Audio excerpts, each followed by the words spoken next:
శాంతి చర్చలకు సిద్ధమని మావోయిస్టులు ప్రకటించారు.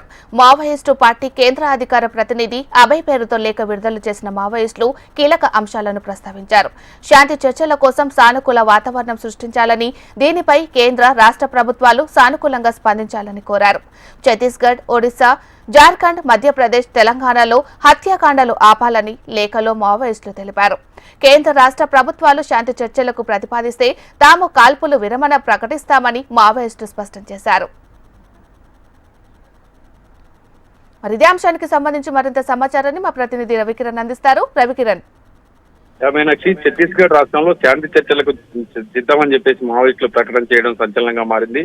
శాంతి చర్చల కోసం సానుకూల వాతావరణాన్ని కూడా ప్రభుత్వాలు సృష్టించాలని వాళ్ళు లేఖలో పేర్కొనడం జరిగింది. కేంద్ర, రాష్ట్ర ప్రభుత్వాలు దీని మీద త్వరగా స్పందించాలని కూడా లేఖలో పేర్కొన్నారు. ఛత్తీస్గఢ్, ఒరిస్సా, జార్ఖండ్, మధ్యప్రదేశ్, తెలంగాణలో హత్యాకాండలన్నీ కూడా ఆపాలి, మావోయిస్టులను ఎక్కడ కూడా హత్య చేయొద్దంటూ కూడా పెద్ద ఎత్తున లేఖలో పేర్కొనడం జరిగింది. ముఖ్యంగా మావోయిస్టు పార్టీకి సంబంధించిన కేంద్ర అధికార ప్రతినిధిగా ఉన్న అభయ్ పేరుతో ఈ లేఖలనేవి విడుదలయ్యాయి. మధ్య భారత్లో జరుగుతున్న యుద్ధాన్ని వెంటనే ఆపాలి అని చెప్పేసి వాళ్ళందరూ విరమణ కూడా ప్రకటించి శాంతి చర్చలు జరపాలనే అంశంపై గత మార్చి 24న శాంతి చర్చల కమిటీ రౌండ్ టేబుల్ సమావేశం నిర్వహించారని, దీంట్లో శాంతి చర్చలకు తాము సిద్ధమని చెప్పేసి ముందస్తుగానే పోలీసులకు కూడా లేఖను విడుదల చేశారు. ప్రస్తుతం ప్రభుత్వాలు దీని మీద వెంటనే ఆలోచన చేయాలని వాళ్ళు కోరుతున్నారు.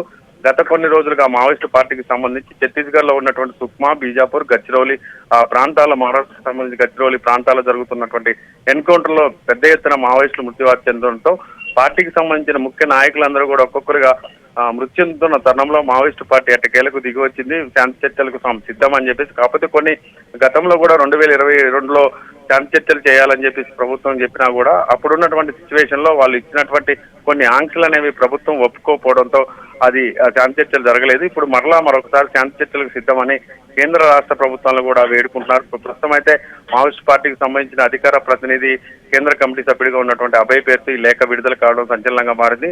దీంతో పాటుగా ఛత్తీస్గఢ్ రాష్ట్రంలో కూడా ఎక్కడా కూడా కాల్పులు జరపొద్దని, తాము కూడా కాల్పులకు విరమిస్తామని చెప్పేసి వాళ్ళు ప్రకటన విడుదల చేయడం జరిగింది. Right, thank you Ravikiran.